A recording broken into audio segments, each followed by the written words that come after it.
रामचरितमानस जो नाम है, राम क्या है, चरित्र क्या है, मानस क्या है, कल हम सब यह श्रवण कर रहे थे।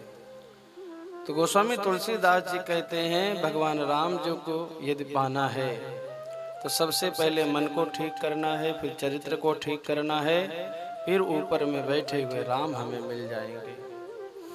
अच्छा, एक बात बताइए, हम राम जी से अथवा भगवान से कितना प्रेम करते हैं? एक प्रश्न खड़ा होता है। कोई इसका अंदाजा है कितना प्रेम करते हैं? कोई एक आदमी बताए कि हम भगवान राम जी से बहुत प्रेम करते हैं। अगर कोई कह भी देगा कि हम भगवान से बहुत प्रेम करते हैं तो प्रश्न ये खड़ा हो जाता है कि संसार में जितना मनुष्य अपने पति, परिवार, घर, बच्चे से प्रेम करता है उतना भगवान से प्रेम नहीं करता है। कोई ऐसा धरती पर नहीं है जो मनुष्य अपने परिवार, अपने कुटुंबी जन से ज्यादा भगवान से प्रेम कोई करता हो। एक बात बताऊं, नारद पंच रत्न नाम का एक ग्रंथ है। ग्रंथ का नाम है नारद पंच रत्न। उस ग्रंथ में लिखा है कि 3 लोग भगवान की भक्ति नहीं कर सकते हैं और भगवान को कभी पा नहीं सकते हैं। 3 लोगों में कौन कौन से हैं और उसमें क्वांटिटी कितना लिखा हुआ है वो भी सुन लो। लगभग 90%, 10% को छोड़ करके लगभग 90% जो माताएं बहनें होती हैं वो ना तो भगवान की भक्ति कर सकती हैं और ना तो भगवान को पा सकती हैं। ऐसा नारद पंचरत्न में लिखा है। तो ऐसा क्यों लिखा है? वो भी 90% की बात कर रहा हूँ, 10% को छोड़ के। 10% के ऊपर 100% में मीराबाई, सबरी आदि ये सब आती हैं। तो 90% माताएं भक्ति नहीं कर सकती हैं, भगवान को नहीं पा सकती हैं। उसका कारण क्या लिखा है कि माताओं बहनों के अंदर परिवार के प्रति मोह बहुत होता है। कहीं भी कथा सत्संग प्रवचन में जाती हैं वो माताएं बहनें अपने लिए नहीं, अपने परिवार के लिए हमेशा कुछ ना कुछ भगवान से मांगती हैं। हे प्रभु, मेरा पति सुखी रहे, मेरा बच्चा सुखी रहे, मेरी बहू सुखी रहे। यही कारण है कि उनके अंदर जो कामना होती है उनको भगवान से मिलने के लिए बीच में कामना ही बाधा बन जाती है। परमात्मा को यदि पाना है तो गीता में लिखा हुआ है 3 गुण होते हैं, सतोगुण, तमोगुण, रजोगुण। 3 गुणों से जो ऊपर उठ जाए वही परमात्मा की प्राप्ति कर सकता है। कल हमने बताया कामी, क्रोधी, लोभी, लालची, इनसे भक्ति न होए। भक्ति करे कोई सूरमा, जाति वर्ण कुल खोए। भक्ति तो वही कर सकता है जिसको अपने जाति का भी भान न रहे, अपने वर्ण का भी अहंकार न रहे, वही भगवान की प्राप्ति कर सकता है। तो नारद पंचरत्न में लिखा है माताओं के अंदर कामना बहुत होती है। कहीं भी जाती हैं, किसी भी साधु संत पंडित पुजारी के पास में जाती हैं, उनके अंदर इतना परिवार के प्रति ममत्व होता है, ममता होता है, प्रेम होता है घर के प्रति। वो सोचती हैं कि मेरा बाल परिवार घर सब सुखी रहे। इसलिए जन्मों जन्मों तक अंतमति सा गति, जैसी मति होती है वैसी गति होती है। दूसरा लिखा था जिंदगी में राजा भी भगवान की भक्ति कभी नहीं कर सकता है और ना तो भगवान की प्राप्ति कर सकता है। क्योंकि जो राजकाज में फंस जाता है, जो प्रजा पालन में फंस जाता है, जो दुनियादारी राजनीति में फंस जाता है, वह भगवान की भक्ति कभी नहीं कर सकता है और न तो भगवान को पा सकता है। तीसरा लिखा है जो लोग अपने आप को धरती पे स्वयं भगवान मान लेते हैं कि मैं भगवान हूँ, मैं धरती का देवता हूँ, मैं भगवान हूँ, अगर ऐसा मान लेते हैं जो लोग, उनको भगवान की प्राप्ति कभी नहीं होती है। जो स्वयं भगवान ही मान बैठे हो अपने आप को, तो भगवान तुम्हें कैसे मिलेंगे? परंतु रामचरितमानस क्या कहती है? ईश्वर अंश जीवय विनाशी, चेतन अमल सहज सुख राशि। हम सब क्या हैं? ईश्वर अंश हैं, अविनाशी तो हैं। हमारा आपका विनाश कभी नहीं होगा। शरीर का विनाश बार बार हो सकता है, परंतु आत्मा का विनाश कभी नहीं होता है। इसलिए भगवान शंकराचार्य अपने ग्रंथ में कहते हैं, तत्वबोध ग्रंथ में भगवान शंकराचार्य शिव जी भगवान स्वयं कहते हैं, यदि किसी को भगवान की प्राप्ति करना है, उसे ब्राह्मण क्षत्रिय वैश्य शूद्र स्त्री पुरुष कुछ नहीं मानना चाहिए। अपने आप को क्या मानना चाहिए? अहम सच्चिदानंद स्वरूपो स्वप्रकाश रूपो यस तिष्ठति स आत्मा। आत्मा अपने आप को मानोगे तो मैं सत्य कहता हूँ, परमात्मा तुम्हें मिल जाएगा। अगर ब्राह्मण क्षत्रिय वैश्य शूद्र स्त्री पुरुष हम आपको मानते रहेंगे तो आप थोड़ा विचार करो, इसी में हम फंसे रहेंगे। हम मान बैठते हैं अपने को कि हम ब्राह्मण हैं, हम क्षत्रिय हैं, हम वैश्य हैं, हम शूद्र हैं, हम स्त्री हैं, हम पुरुष हैं। अगर हम मान लें कि हम कुछ नहीं हैं, केवल आत्मा हैं, तो शरीर का बंधन रहेगा क्या? जाति का बंधन रहेगा क्या?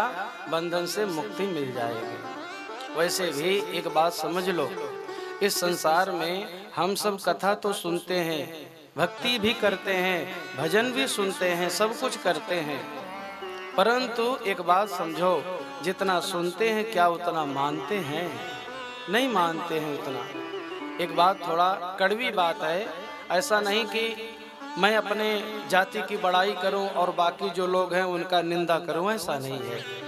हमारे निगाहों में सब एक समान है, क्योंकि 4 वर्ण के लोग होते हैं, ब्राह्मण क्षत्रिय वैश्य शूद्र। ये 4 वर्ण के लोग हमसे जुड़े हुए हैं, सब हमसे गुरु मंत्र दीक्षा मंत्र लिए हैं। मैं किसकी बड़ाई करूं, किसकी बुराई करूं? गुरु का यह धर्म नहीं होता है। गुरु का धर्म यही होता है, गु माने अंधकार, रु माने प्रकाश। प्रत्येक जीव को अंधकार से प्रकाश में ले आने का काम गुरु का होता है। तो गुरु की कोई जाति नहीं है, क्योंकि गुरु की जाति इसलिए नहीं होती है, गुरु के आगे देव लिखा है, गुरुदेव, और भगवान शिव जी के आगे क्या लिखा है? महादेव। तो बताइए, भगवान जो देव हैं, देवताओं की कोई जाति होती है? कोई जाति नहीं होती। न गुरुदेव की जाति है, न महादेव की जाति होती है। इसलिए देखिए, शास्त्र कहता है कि हम लोग धरती पर भूल क्या करते हैं। जैसे हम ब्राह्मण हैं तो हम अपने से छोटा क्षत्रिय को मानते हैं, क्षत्रिय अपने से छोटा वैश्य को मानता है, वैश्य अपने से छोटा शूद्र को मानता है। यही कारण है कि हम आप एक दूसरे को हमेशा नीचा मानते हैं, छोटा मानते हैं, अपने को श्रेष्ठ मानते हैं। यही कारण है कि भगवान हम लोगों को मिल नहीं रहे हैं। भगवान रामचरितमानस में क्या कह रहे हैं? सब मम प्रिय सब मम उपजाए, और सब ते अधिक मनुज मोहि भाए।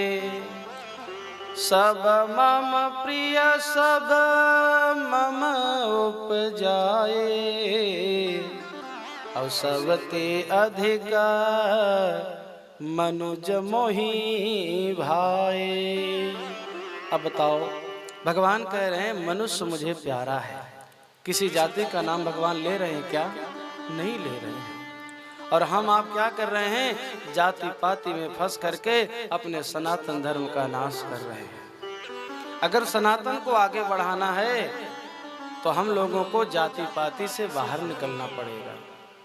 एक बात समझो, अगर हम ब्राह्मण हैं तो हम मुट्ठी भर हैं, क्षत्रिय हैं तो मुट्ठी भर हैं, वैश्य हैं तो मुट्ठी भर हैं, शूद्र हैं तो मुट्ठी भर हैं। यदि हम हिंदू अपने आप को मानते हैं, सनातनी मानते हैं, तो हम 140 करोड़ हैं। कितने हैं? 140 करोड़ हैं। इसलिए रामचरितमानस की कथा अगर आप राम कथा सुनने आए हो, राम तुम्हें भी बनना होगा। हाथ जोड़ के प्रार्थना है, चलो राम के पद चिन्हों पे अब इतिहास बदलना होगा। चलो राम के पद चिन्हों पे अब इतिहास बदलना होगा। अब पहले जैसा नहीं, अब इतिहास बदलने की बारी आई है। अभी नहीं बदलेंगे तो याद रखना, एक दिन ऐसा समय आएगा जहां पर क्या क्या दुर्गति होगी वो इतिहास में लिखा है। पीछे पढ़ करके देखना, इतिहास में कितने कितने लोग आकर के इस धरती पर अपना शासन किए और शासन करके हमारे ग्रंथों पर, हमारे वेद पुराणों पर कितना अत्याचार किए, कितनी लिखी हुई लिपियां जला दी गई। आज जो कुछ भी अगर हमारे वेद पुराण शास्त्र में अगर कहीं कुछ गलत लिखा दिखाई दे रहा है, इसके पीछे किसी न किसी की राजनीति है। हमारा पुराण, हमारा वेद वेदांत, हमारा रामचरितमानस गीता कभी गलत नहीं हो सकता है, परंतु कुछ लोगों ने ऐसा उसमें गंदगी घुसा दिया जिसके कारण कभी कभी विवाद उठते रहता है। परंतु विवाद उठने का कारण भी है। कारण यह है, हम आप लड़ते हैं और लड़ाने वाले लड़ाते रहते हैं। यदि हम आप नहीं लड़ाई करेंगे तो बताओ किसी के अंदर हिम्मत है लड़ाई करवा सकता है? नहीं करवा सकता है। भगवान, कल हम सब महात्मा की कथा सुन रहे थे। महात्मा की कथा सुनते सुनते हम लोग रामचरितमानस के बारे में समझने की कोशिश कर रहे थे। आगे गोस्वामी तुलसीदास जी रामचरितमानस की जब रचना किए हैं तो किसी एक जाति को नहीं, सबको प्रणाम किए हैं। सिया राम मैं सब जग जानी, करहूं प्रणाम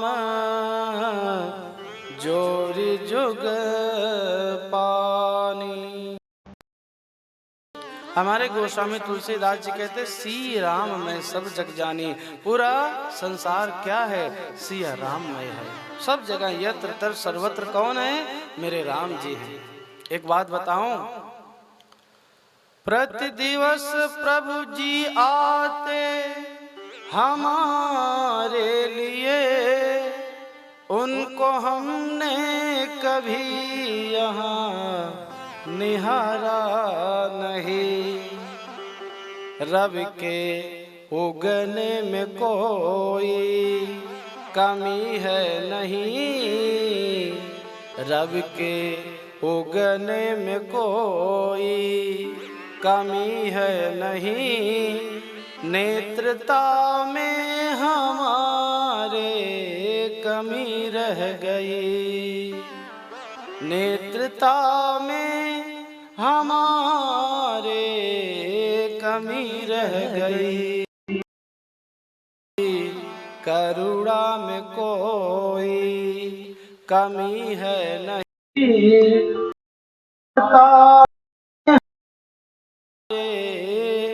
कमी रह गई। सारा दोष हमारा है, परंतु हम किसका दोष देते हैं?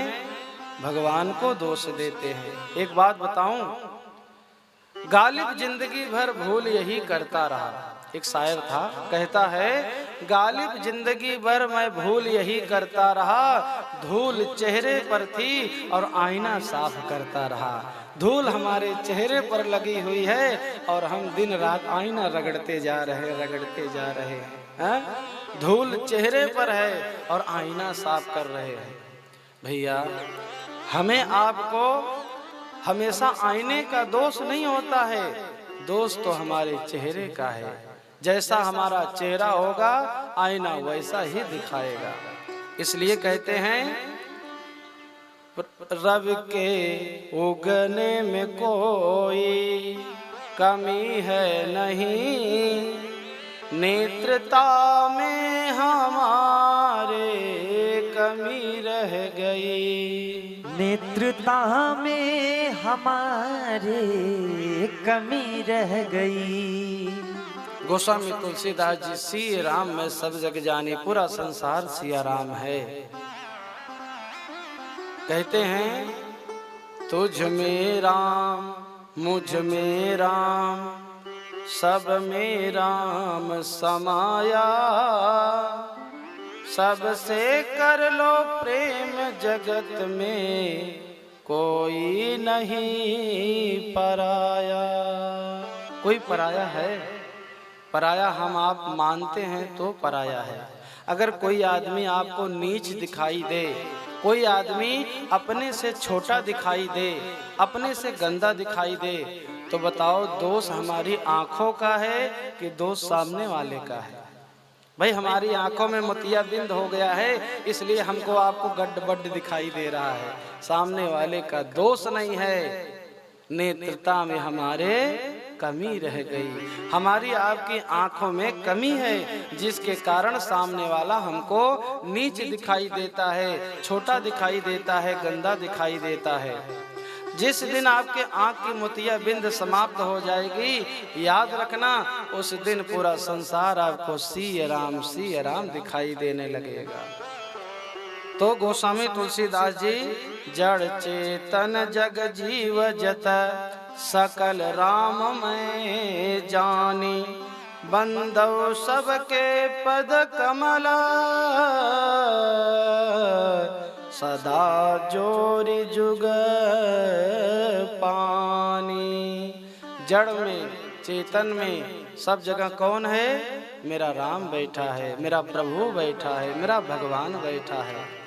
इसलिए भैया आप लोगों से मैं यही विनती करता हूँ कि आप लोग अपने नेत्रों को ऐसा बनाइए कि हर जगह यत्र तत्र सर्वत्र आपको परमात्मा नजर आए, सबके अंदर भगवान दिखाई दे। उसके बाद में सबको प्रणाम किए हैं। प्रणाम करने के बाद में गोस्वामी तुलसीदास जी रामचरितमानस का क्या किए हैं? रामचरितमानस लिखना प्रारंभ किए हैं। और किसकी रचना है? भगवान शिव जी की रचना है। रच महेश निज मानस राखा, पाए सो समय शिवासन भाखा। एक बात और सुन लो, रामचरितमानस का कितने लोग पाठ करते हैं? आप लोग करते हैं? बहुत बढ़िया। अच्छा सोचिए, रामचरितमानस का पहला शब्द क्या है? वर्णानामर्थ संघानाम रसानाम छंदसामपि मंगलानाम च कर्तारो वंदे वाणी विनायको। पहला शब्द क्या है? वर्णानामर्थ। पहला शब्द है वर्ण। और अंतिम शब्द क्या है रामचरितमानस का? याद है? अंतिम शब्द क्या लिखा है? अंतिम में लिखा है दह्यन्ति नो मानवः। अंतिम शब्द दह्यन्ति नो मानवः। अब देखिए पूरी रामचरितमानस क्या कहना चाहती है। पहला वर्ण है, अंतिम में मानव है। पूरी रामचरितमानस यही कहना चाहती है कि तुम वर्णों में अगर बटे रहोगे तो तुम्हारा सम्मान नहीं होगा, तुम वर्ण से निकल करके मानव बन जाओ। रामचरितमानस हमें मानव बनना सिखाती है। क्या बनना सिखाती है? मानव बनना सिखाती है। मानव किसे कहते हैं? एषां न विद्या तपो न दानम ज्ञानम न शीलम गुणो न धर्मः ते मृत्यलोके भुवि भारभूता मनुष्य रूपेण मृगश्चरन्ति। अगर हमारे आपके अंदर विद्या तप ज्ञान ये सब नहीं है तो हम लोग क्या हैं? देखने में तो मानव हैं, परंतु अंदर से हम लोग पशु हैं। अंदर से पशु हैं। अच्छा एक बात और समझो, अंदर से पशु हैं इसलिए सब उल्टा सीधा दिखाई देता है। अगर हम मानव बन जाएं तो उल्टा सीधा जो दिखाई देता है वो दिखना बंद हो जाए। तो आप लोगों से यही प्रार्थना करूंगा कि वर्ण से बाहर निकलो और हमको क्या बनना है? मानव बनना है। अगर एक बार मानव बन जाएंगे तो याद रखना फिर पूरी जिंदगी हमारी आपकी चमक जाएगी, पूरी जिंदगी हमारी बन जाएगी, पूरा हमारा आपका जीवन संवर जाएगा, सुधर जाएगा। इसलिए आप लोगों से मैं यही प्रार्थना करूंगा कि आप लोग कथा सुनने आए हो तो कथा सुनते सुनते सुनते मानव बनने की कोशिश करो। हाथ जोड़कर